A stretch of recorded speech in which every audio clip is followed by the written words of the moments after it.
De su historia reciente.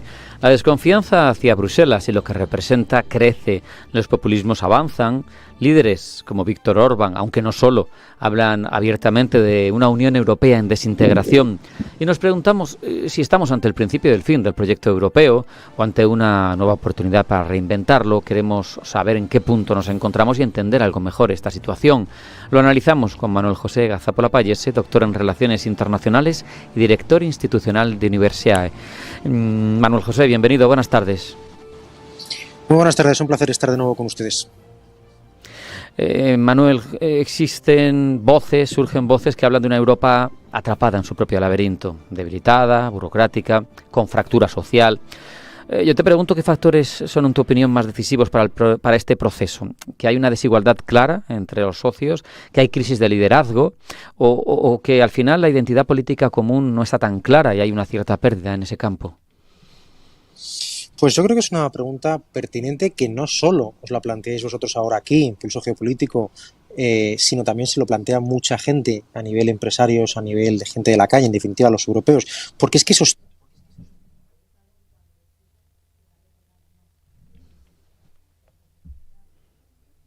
o provocan o producen que Europa esté atrapada en ese laberinto. Hablamos de esa desigualdad económica que a nivel interior va creciendo, provoca un estancamiento, hay esa crisis de liderazgo que luego, si queréis, comentamos un poco las diferentes vertientes políticas que generan también un clima complicado, y luego tenemos la pérdida de identidad común, ¿no?, que es la idea de hasta qué punto el pertenecer a la Unión Europea aporta un valor añadido, que personalmente creo que sí, pero genera también descontento, desconfianza a razón de la burocracia, etcétera, etcétera. Así que esa combinación de factores que señalabais, de desigualdad económica, crisis de liderazgo y pérdida de identidad común, suman un conjunto de elementos pues problemáticos que afectan de manera notable a la sanidad de la Unión Europea, del proyecto europeo. Yo creo que eso es indudable, más allá de las posiciones políticas de unos u otros.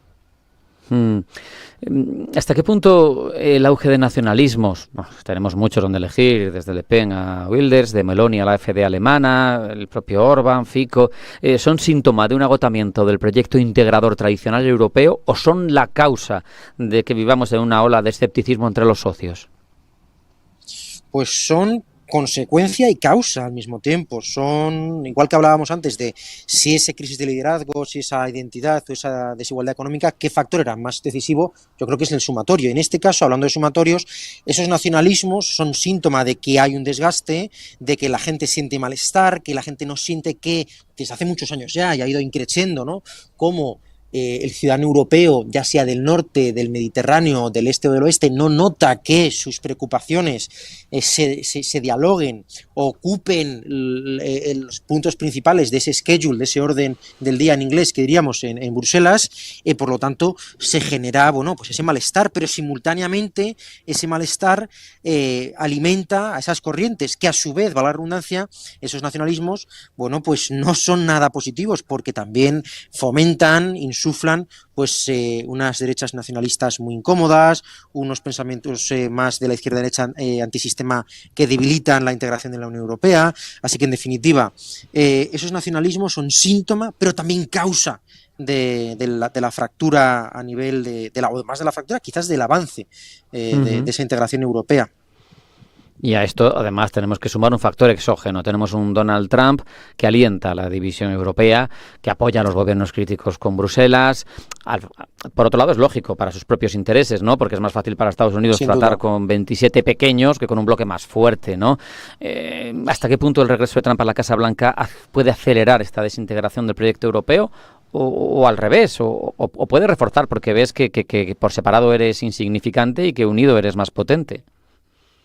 Esa tendría que ser, justamente, yo creo que lo interpretarán, o lo deberíamos interpretar así, de manera inteligente todos los europeos. Más allá de que nos guste más el proyecto europeo, no, yo lo saben los oyentes, yo siempre me he declarado de manera argumentada claramente proeuropeísta, lo cual no significa que yo no tenga mis discrepancias, como las tengo con las formas en las que estamos haciendo esto, porque esto es una responsabilidad compartida entre todos los europeos. Dicho lo cual, creo que la llegada a la Casa Blanca en este segundo mandato de Donald J. Trump, creo que debería ser, como tantas otras ocasiones, un motivo, un revulsivo para ir hacia adelante, ¿no?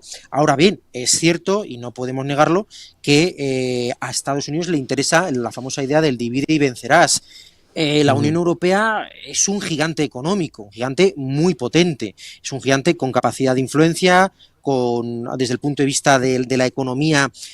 Recordemos que aporta un tremendo valor añadido, a nivel de exportaciones e importaciones es inmensa, por lo tanto no podemos, y también el mercado de la Unión Europea, más de 500 millones de habitantes, a Estados Unidos le interesa dividirlo, porque como tú bien planteabas en la pregunta, es mucho más fácil tener réditos para su política económica interior si consigue dividir nuestras voluntades que si tiene que dialogar o competir contra un gigante. Por lo tanto, está en nuestra mano. Pero, por cierto, llevamos desde enero con esto y estamos ahora en octubre. No he visto una reacción, o al menos yo soy muy miope o no lo he sabido entender o escuchar, no he visto una reacción sólida, verdaderamente tangible sobre el papel, más allá de unas reacciones airadas de unos o de otros, von der Leyen, aquellos, no sé, creo que es la falta de reacción la ha notado Putin en sus ámbitos, no me quiero meter en ese tema todavía, pero también la ha notado Donald Trump y eso evidentemente lo están aprovechando tanto unos como otros.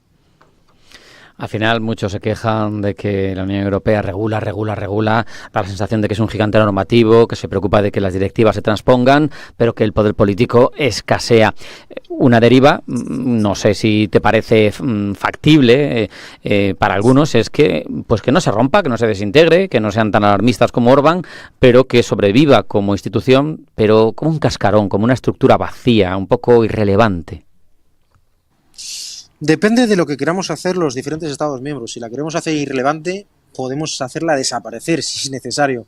Creo que sería un pensamiento bastante absurdo en un mundo donde la hipercompetitividad es tan brutal en la retención de talento, en la creación de tecnología, en el desarrollo de patentes, empezar a hacer ineficaz o sin sentido, diluir de manera deliberada a la Unión Europea, creo que sería de un error propio de un pensamiento poco estratégico, sino de no entender cómo funcionan las relaciones internacionales. Es verdad que la Unión Europea es un gran regulador, pero no olvidemos que su poder es vinculante, pero quizás es tan grande como, por hacer un paralelismo, como con las grandes universidades en España, que generan muchísimo conocimiento y muchísimo talento, pero son elefantes muy lentos y también arrastran mucha deuda, por hacer un paralelismo que quizás nuestros oyentes puedan entender. Y esa es la problemática, hay que hacerla más ágil. Ojo, más ágil no significa convertirla simple y llanamente en un cascarón, porque para cascarones ya tenemos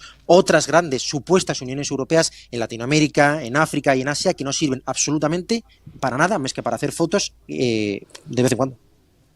Sabemos que hay un hándicap ahora mismo en los procedimientos, esas tomas de decisiones por unanimidad o por mayorías muy reforzadas, que hacen que ese dinosaurio sea tan lento, y hay quien aboga, bueno, pues al final lo que tenemos que hacer es una cooperación de estados soberanos, pero claro, esto genera a su vez el problema de los unilateralismos, genera también las varias velocidades. Yo no sé si tiene sentido una Unión Europea con varias velocidades, porque al final nos serviría para evitar vetos de países que reman tanto en dirección contraria como Hungría, por ejemplo, pero al final se desnaturalizaría un poco, ¿no?, esa palabra, ¿no?, esa misma definición, unión.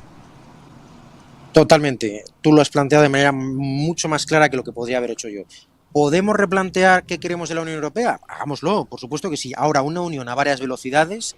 ¿En qué ámbitos? En el ámbito económico, como cuando tuvimos la crisis, a varias velocidades, como cuando tuvimos la crisis de la migración de esos refugiados hace 10 años que venían de Siria, en velocidades en la deuda pública, diferentes velocidades en el desarrollo de armamento, que hemos hablado de manera muy generosa también en este espacio radiofónico, diferentes velocidades, ¿en qué términos, en qué ámbitos? Porque si vamos a hacer diferentes velocidades en todo, pues entonces eso no es hacer la Unión Europea más flexible, eso es desmontar la Unión Europea, hacer un proyecto de cooperación muy interesante, sin duda, pero entonces no Unión Europea. Es que hay que también tener claro de dónde venimos, dónde estamos y hacia dónde vamos. Es que es muy importante, y eso desde el punto de vista militar, nuestros colegas oyentes que vengan del mundo castrense, uno lo sabe, y lo saben perfectamente. ¿De dónde venimos, dónde estamos, hacia dónde vamos? Hay que tener muy claro hacia dónde vamos. Si no tenemos muy claro hacia dónde vamos, pues evidentemente la Unión Europea a varias velocidades podrá actuar como gasolina para seguir avanzando, pero también irá corroyendo todos los problemas que ya tenemos. Es decir, esta cuestión a medias tintas, que si sí, que si no, es absurdo. Y eso va a aprovecharlo China, lo va a aprovechar Rusia, lo va a aprovechar Estados Unidos y lo va a aprovechar África, Marruecos, etcétera, etcétera, porque nos estamos dividiendo nosotros solos. Aunque hay que razón para el descontento, no caigamos en la idiocia, ¿no? Tradicionalmente, desde la Comunidad del Carbón y del Acero, etcétera, el eje que ha tirado de todo esto ha sido París-Berlín. Ha sido un eje franco-alemán muy concienciado, con mucho empuje y que ha ido arrastrando y que ha tenido capacidad para mejorar la vida de cientos de millones de europeos.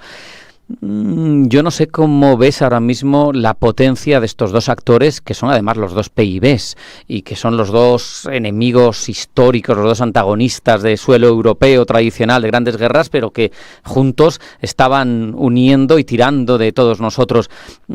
¿Puede una pasividad desde Alemania o desde la propia Francia arrastrar al conjunto del proyecto a la parálisis? Puede afectar mucho. Pensemos en un análisis deportivo, que los oyentes piensen en baloncesto, en balonmano, en fútbol, en algún deporte de equipo. Una cadena, un equipo es tan fuerte como fuerte es su eslabón más débil.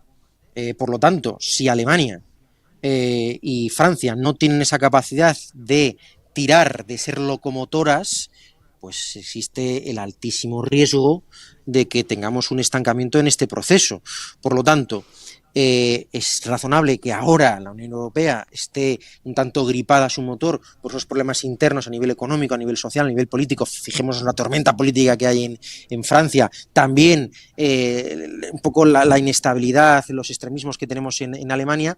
Pues es importante que no se contagie, pero es inviable también decir esto, porque sabemos que es que la economía de la Unión es la economía de Francia y Alemania. Por lo tanto, no es un buen momento. Tampoco vamos a ser optimistas ni tampoco dramáticos. No es un buen momento. Por lo tanto, es una oportunidad, una ventana para que aquellas economías más de segundo nivel, que no significa que sean peores, sino menos voluminosas, como la española u otras del Mediterráneo, tengamos una actitud más proactiva a la hora de impulsar las cuestiones económicas. Eso sí sería un factor decisivo para no tampoco depender y ser monodependientes de la construcción económica tractora de Alemania y de Francia.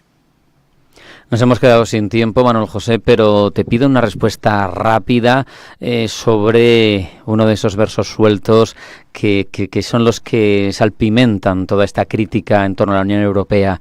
Víctor Orbán dijo hace nada que la Unión Europea está en estado de desintegración. ¿Tú crees que tiene razón o crees que es un agorero? Mójate.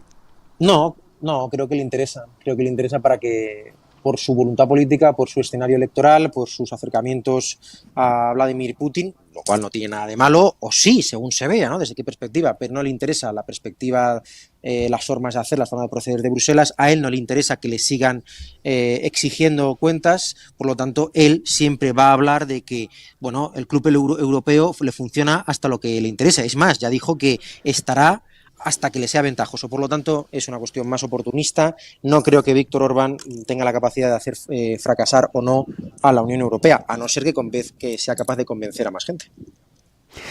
Manuel José Gazápol-Lapallese, doctor en Relaciones Internacionales, director institucional de Universae. Muchas gracias, como siempre. Un abrazo. Hasta la próxima. Muchas gracias. Un abrazo. Buena tarde.